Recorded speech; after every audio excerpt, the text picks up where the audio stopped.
Crumbleflan, Part 16. Chrimbletide, Part 2.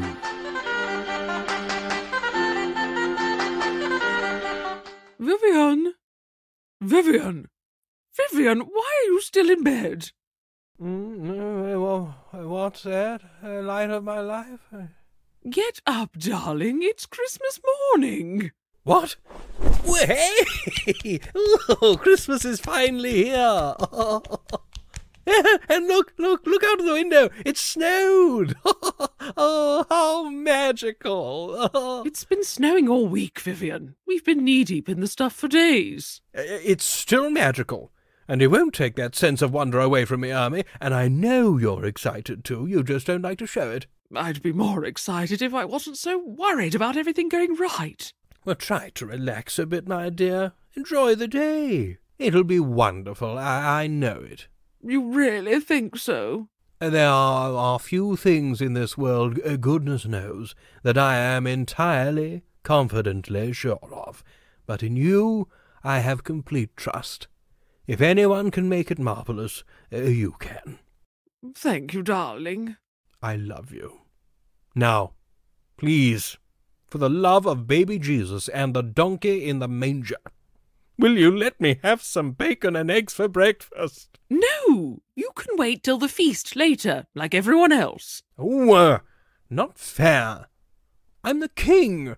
Can't I have an early treat? You can have your biscuit, and you can be quiet. Oh, you can shove your biscuit. I'm sick of biscuits. I never want to see another biscuit as long as I live. Oh, good Lord. I've been out of bed for 2 minutes and my feet are already like blocks of ice. Oh, I should get dressed. Ooh. Yes, you'd better. We have to go to Elder Sackcloth's service soon. I'm not having you sat in church in nothing but your nightshirt. Oh, no. What a real bore-fest that'll be.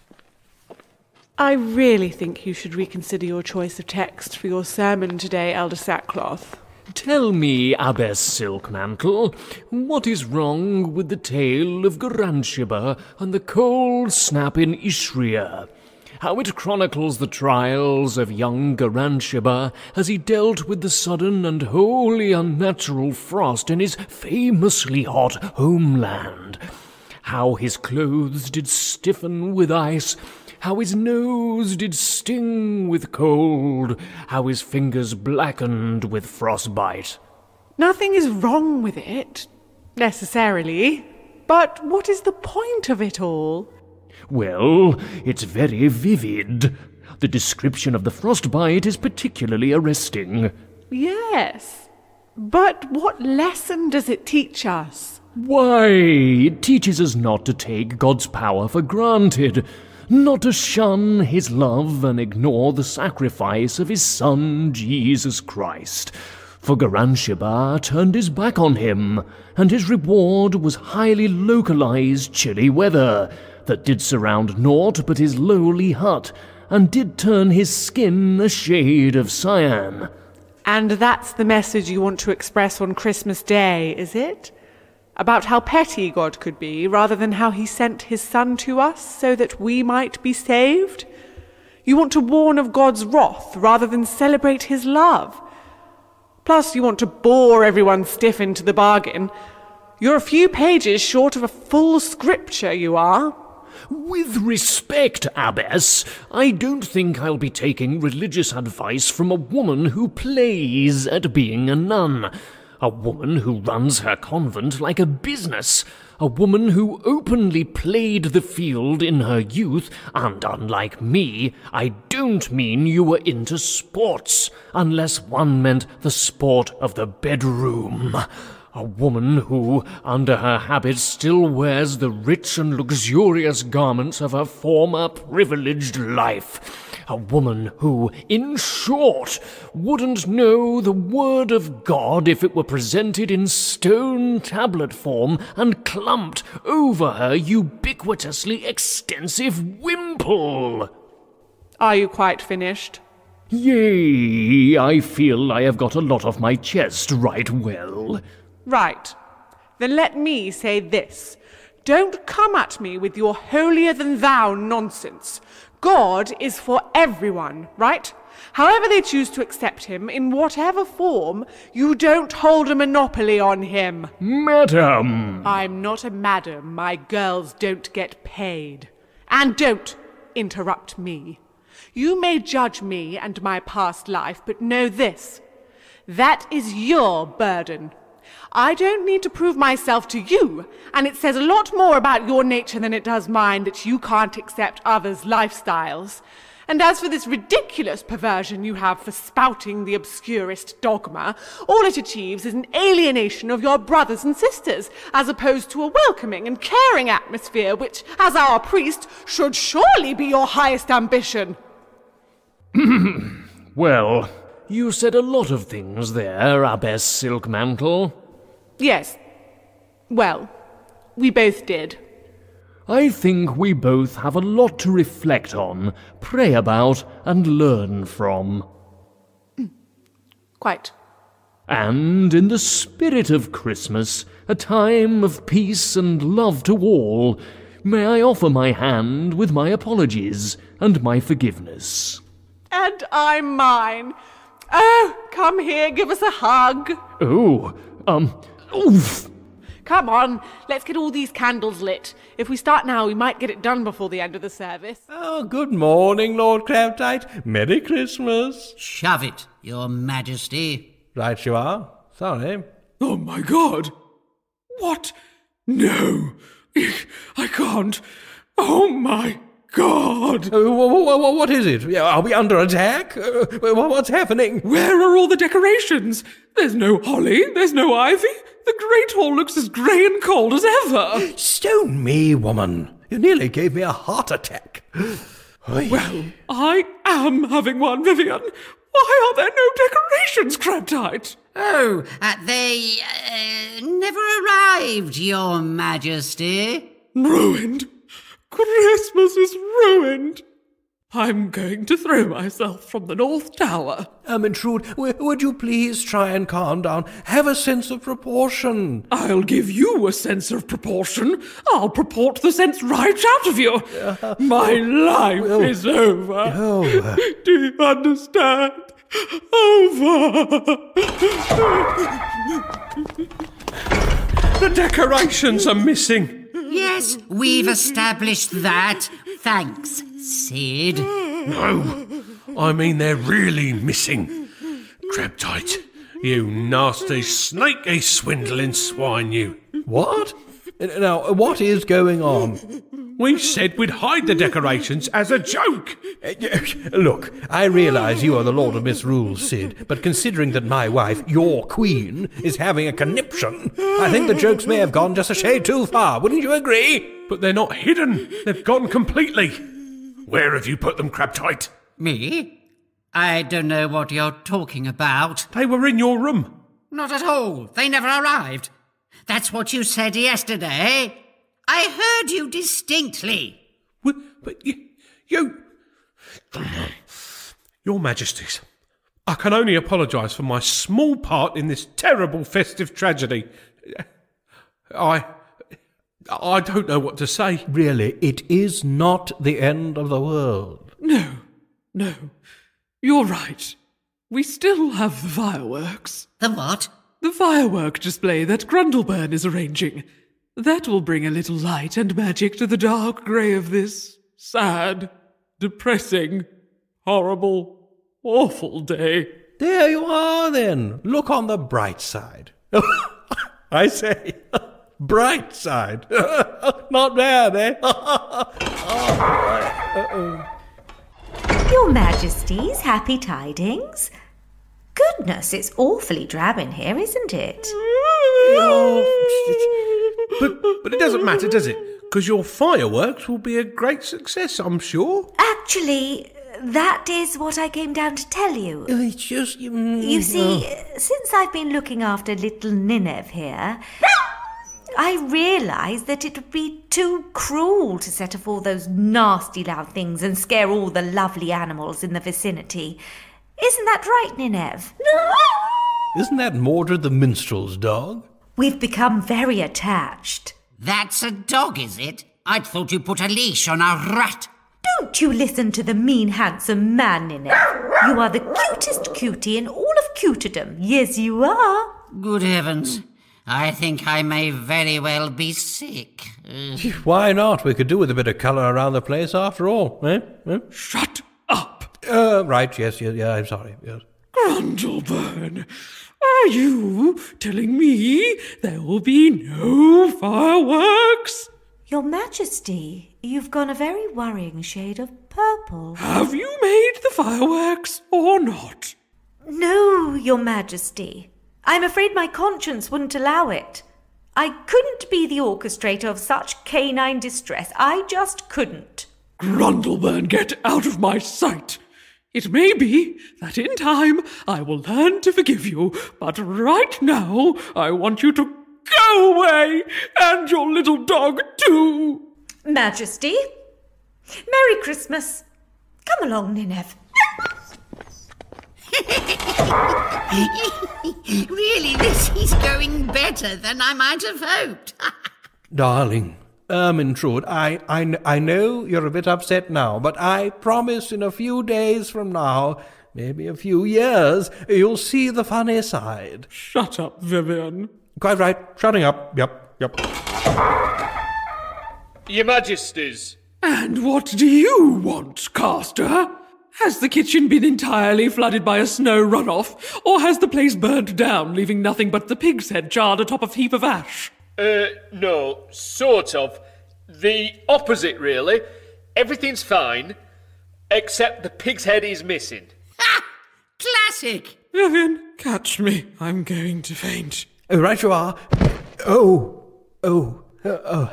I thought she was going to fall this way. Sid, can you help me get her up? There we go. Up. It was all ready for roasting, been marinated in cider and everything. But when I went to fetch it this morning, nowt were there. Look, I don't have to tell you how important the pig's head is at the Christmas feast, Caster. The history of this tradition goes all the way back to my forefather, Urethra, the man who built Crumbleflan. I know. The presentation of the pig's head at the feast celebrates that Christmas night when a swineherder lost control of one of his saddlebacks, and it tried to rut the young Urethra as he made his way home from church. His life might have been lost that very night. Well, he might have got a broken leg. Had he not halted the beast in its gyratings with nothing but his hymnal by bopping it on the snout. I know. Every year we commemorate the courageous quick thinking of our beloved king in vanquishing the porcine foe, evil defeated by the word of God. I know. Not to mention I have waited 4 weeks to eat this damn thing. I have dreamed about little else. I know, your magnanimousness. So what are you going to do about it? I don't know. Pigs' heads don't grow on trees, do they? No, they grow on the end of pigs, of which I have lots. This is an easy fix, lads. You can have one of mine. But it's got to be marinated for no less than 3 days. Listen, my man. There is no way on God's good earth I'm waiting another 3 days to eat. Kill it, cook it, and get it on a platter with an apple in its mouth by this evening. That is a royal ruddy order. Right, you are, kingship. Understood. Sid the Surf, the Lord of Misrule, saves the day. If not, the whole 12 days of Christmas with a merry down daddy and a hey nonny. Ermintrude, wake up, my lovely. No, Diana. Everyone likes her the most. Must be better. What? The pig thing is sorted, my dear. What? It is? I've got you covered when it comes to pigs, Majesty. I tell you, when I find out who's took the blessed thing, I'll boil 'em down for stuck like. Vivian, I know you've been very hungry lately. Let me stop you right there, Ermintrude. I may be a little bit of an idiot, and sometimes even selfish, but I would never disgrace my noble ancestor by eating a pig's head alone in a pantry. And I certainly wouldn't eat it raw. Yes, I'm sorry. You're right. Well, I suppose we should make our way to the church. With any luck, we'll find that we can't get in due to the door being banked up with snow. Come along, Ermintrude, take a pew. What do you see? It's actually a pew. Oh, dear me. Shh! Be quiet, Vivian. Quite right. Sorry. Goodness, it's chilly in here. I took the liberty of bringing a hot water flagon in with me. Always cold in the chapel. Never mind being closer to God. I nearly catch my death. Thank you, dear. Well, I wonder what we have to look forward to today. The story of how the innkeeper got his comeuppance for sending Mary and Joseph to sleep with the animals? Or how the ass that bore Mary coped with the fame thereafter? Whatever it is, it can't make the day any worse. That's the spirit. Cheery chops. What did you do with the decorations, Chrimbletide? You said you were going to play a trick. It's only a trick if there's a reveal at the end. You know, the classic ta-da. We've only got the tar. Where's the dar, mate? Where's the bloomin' dar? I threw them in the moat. You did what? Shh!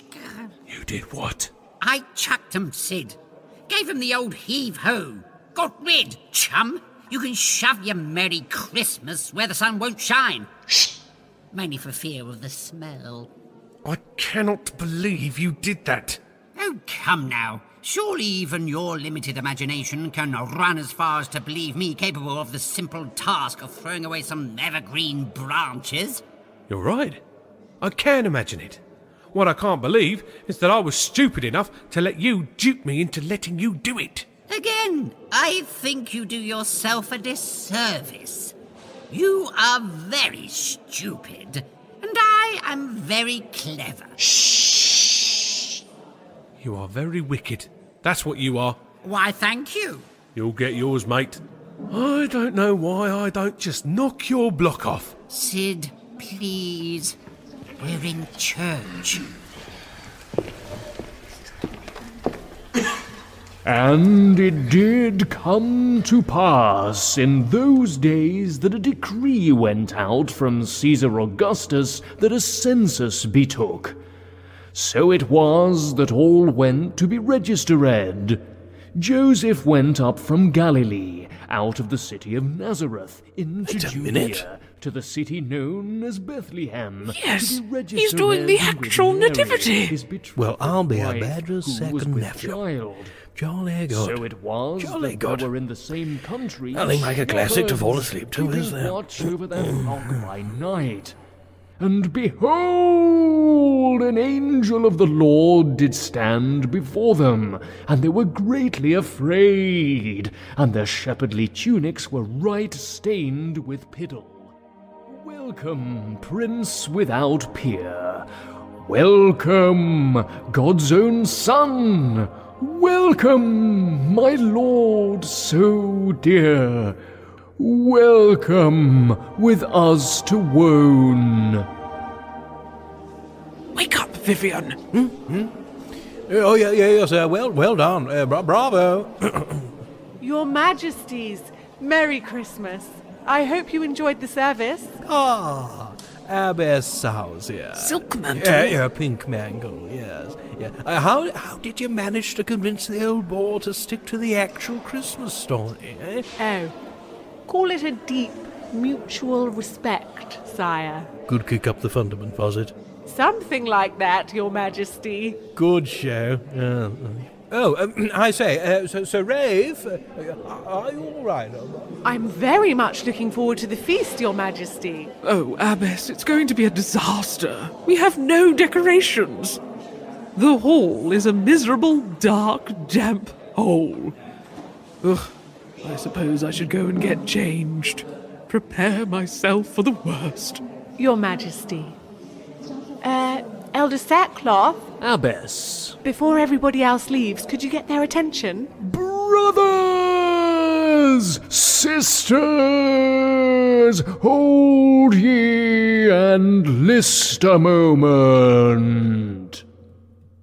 Thank you.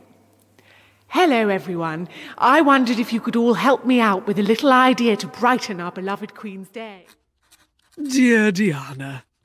Well, what can I say about our Christmas Day celebrations? I truly thought it would be awful. Our decorations were nowhere to be seen, though I was told they did turn up days later clogging up the drains. On top of that, my plan to brighten the skies with a magical display was put to bed by the overly kind-hearted Grundleburn the Great. But all was not lost, after all. That's the way, everyone, and you come. For Abbess Silkmantle arranged the entire congregation to bring a candle or two each from the church into the Great Hall. I say, Abbess, this is quite something. Well done. There is more than one way to bring light and love to the darkness of winter, Your Majesty. Aye, that's right, Abbess. All right, lads, bring her in. Good grief, what's that? It's our pagan Yule log, Majesty.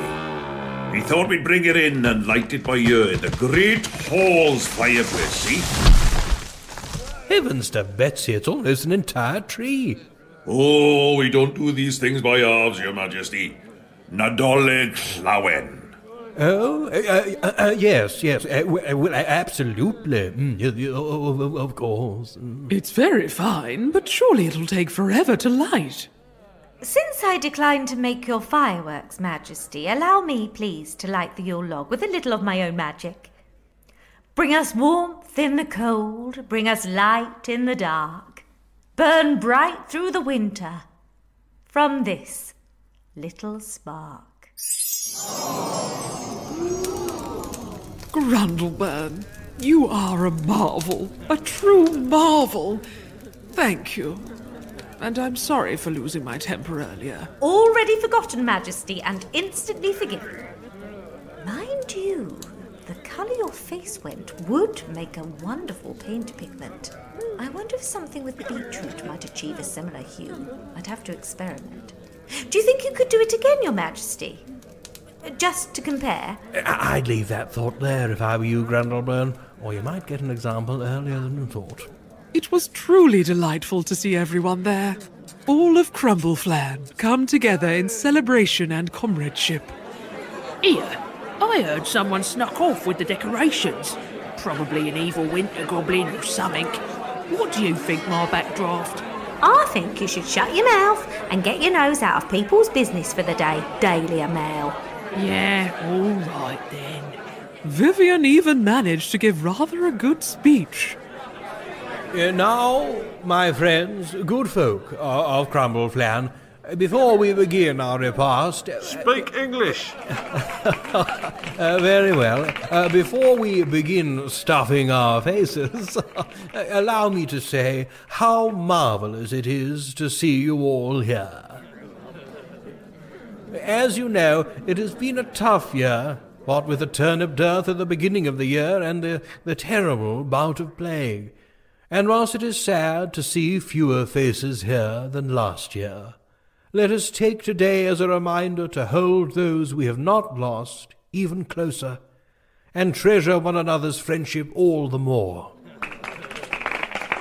And as they say in Rome, ereme, rismusce, spiritu sanctum, thrust to thrust, and so on. Amen.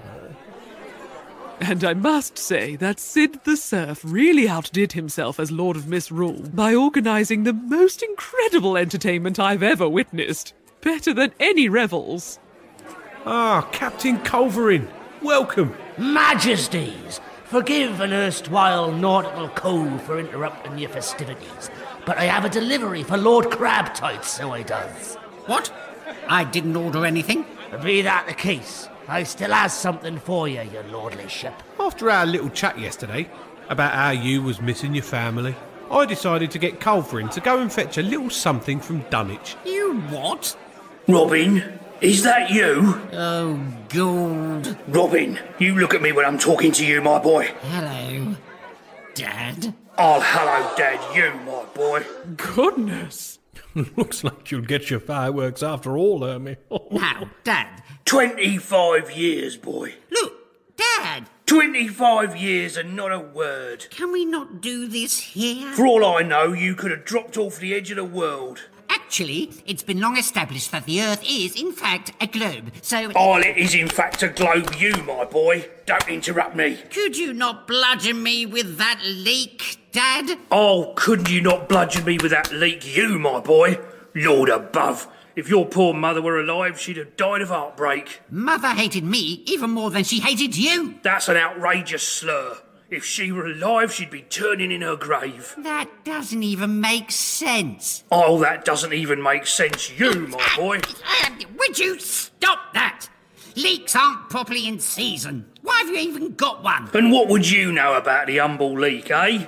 You never took an interest in my job, the noble work of costermongering, eh? Did you? No. Far too lowly for the likes of you, Mr. High and Mighty Notions above your station, lardy-dar. I'm not ashamed of having made something of myself, Dad, of seeking a better life. Oh, and I'm not ashamed, you, my lad.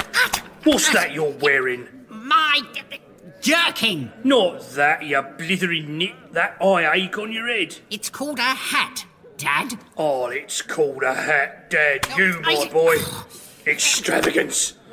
Extravagance is what it is. I'll have you know. Never mind your I'll have you knows. What you want is a good hiding, my lad. And not with a piddling little leek. Oh, no. I'll get you over my knee and thrash you with the thick end of a marrow like in the old days. Yes! Please let it be so. Hang on. I'll fetch a marrow. Please let there be one in the kitchens. I am the sheriff here, you know, Dad. I will not stand for this. No. You'll bend over as always, and you'll take your marrow in like a man. Oh! Honestly, I could have wept laughing. Too perfect. And despite an initial hiccup with the pig's head, Caster the cook provided us an astonishing feast, as always. Who did take the original pig's head, by the way? It was I, alas, sire. Sir Ray Fairplay! I can only beg for your forgiveness, Majesty. I fear that in my starved delirium I pounced on the first foodstuffs that I saw, and in a ravenous, bestial gorge-fest, I ate the entire thing, to my eternal shame. Never mind your shame, it wasn't properly cooked. You must have had a terrible tummy ache. 'Tis true, sire. I was in the garderobe all night. Well, I'm not surprised. In fact, you still look a little peaky. Ah, sliced tongue, my favourite. Despite fears over his voice, Mordred the minstrel sang the Pig's Head carol beautifully. The pig's head I bring in hand, served in mustard and apple jam, that has been merry with a plate of ham, potestis in convivio. Caput apri defero, credens laudis domino, caput apri defero, credens laudis domino. So, in short, sister mine, all went better than I could have planned, and indeed did plan. I am truly grateful for the family we have here at Crumbleflan, be they mad, bad, or simply smelly. They are all wonderful in their own ways, and I wouldn't change them or anything here for all the world. With lots of love and good tidings, your sister, Ermi. Caput apri defero, credens laudis domino, caput apri defero, credens laudis domino. As mortal man. All right, Lord Crabtite. Hope you like your present. You see, the way I see it, Christmas is all about having your loved ones with you. Ain't that right? Thank you so much, Sid. Hush your mouth up, boy. The posh bloke's singing. Ow. By the way, I found you a marrow, Mr. Crabtite the costermonger, sir. Lovely jubbly. Right, my boy. Teach you to think you're better than anyone else. God bless us, everyone. Yeah, and a merry blooming Christmas to you and all. Oh! Hey!